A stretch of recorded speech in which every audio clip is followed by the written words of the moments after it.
A lot of people are watching that on Instagram. You can go on Instagram. We put it up on Oprah Magazine, too. Today marks the first full day in office for Montgomery, Alabama's first African-American mayor. That's Stephen Reed. He made history yesterday when he was sworn in to lead the city that was the first capital of the Confederacy during the Civil War. Montgomery also played a key role in the civil rights movement. Dr. Martin Luther King Jr.'s march from Selma ended with a rally on the steps of the state capitol there back in 1965. Jerika Duncan joined Mr. Reed on a tour of his city to see how far Montgomery has come. I remember that night when the returns came in. That was a very exciting night for Mayor Reed. That's right. Some people even compared it to the night that President Obama was elected. Exciting. People in Montgomery will tell you that they thought about that too. But this Mayor Stephen Reed really envisions a Montgomery that is unified, which has not always been the case in a city known as the Cradle of the Confederacy. Ladies and gentlemen, I present to you the 57th mayor of the great city of Montgomery, Alabama. It's been a long time coming. Because our hearts and our actions, I stand here in a position that many of those who were sold on the banks of the Alabama River, just a few feet from here, could only have imagined.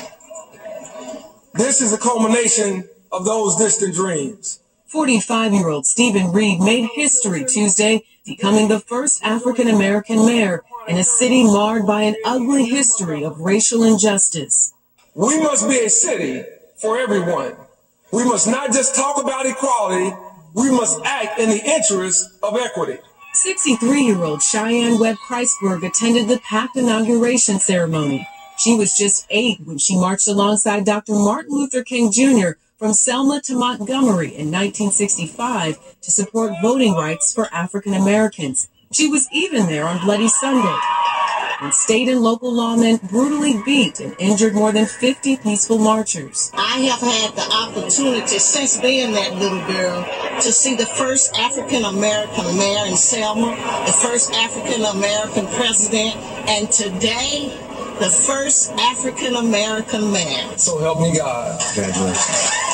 Stephen Reed is a mayor that has really set the tone in the cradle of the Confederacy here in Montgomery. Reed's story began in Montgomery, Alabama, where he was born and raised. His father, Joe L. Reed. Some folks say politics is dirty, but politics is a noble profession. It's politricks that's bad. Was a longtime chairman of the Alabama Democratic Conference. Did you know you always wanted to be mayor of the city? No way. Definitely did not know that I wanted to be mayor and didn't plan on it. So what happened? What changed? I think for me, I grew frustrated with the lack of initiative in some of our political leaders and the lack of political courage. Some of the most courageous actions taken that catapulted the civil rights movement into the national spotlight happened right here in Montgomery. Thank you for all the support. I appreciate it.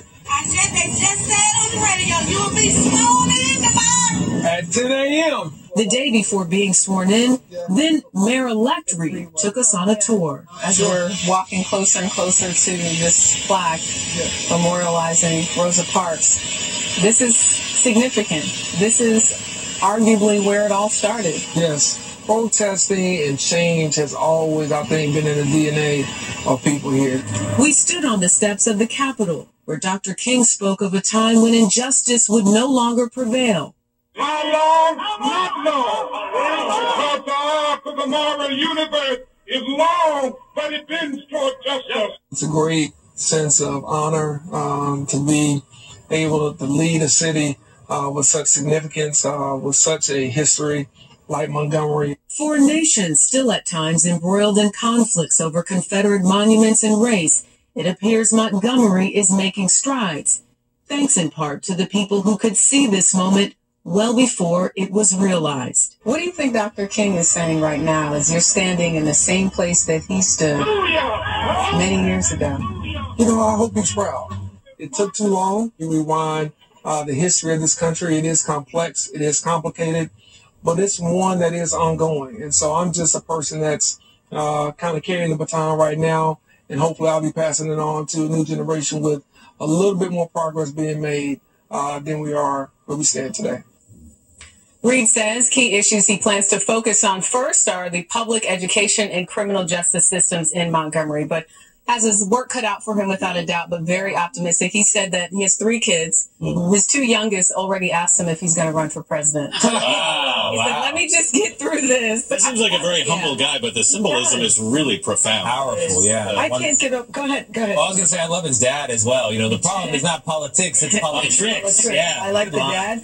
I like that he's 45 because I remember watching election night thinking he looks like he's 25. Yeah. But when I said to Jerika, how old is he? Jerika goes, it's coming up in the next track. It's coming up. Just listen. Yeah, just listen. Yeah. But 45, and he seems so ready for this job. Yeah, he's ready. And it was interesting to hear that this wasn't something that he had his eye on necessarily, but just felt it was time. It was time for change. It was known as the cradle of the Confederacy. It'll be interesting to see what it's known for going forward. It's time for a new chapter. All right, we'll see them in 4 years. We'll be back. Reed, We'll do a follow-up. Congratulations. You can hear more of Jerika's conversation with Montgomery Mayor Stephen Reed. Congrats to him on today's CBS This Morning podcast. Listen wherever you like to get your podcasts. A sheriff's office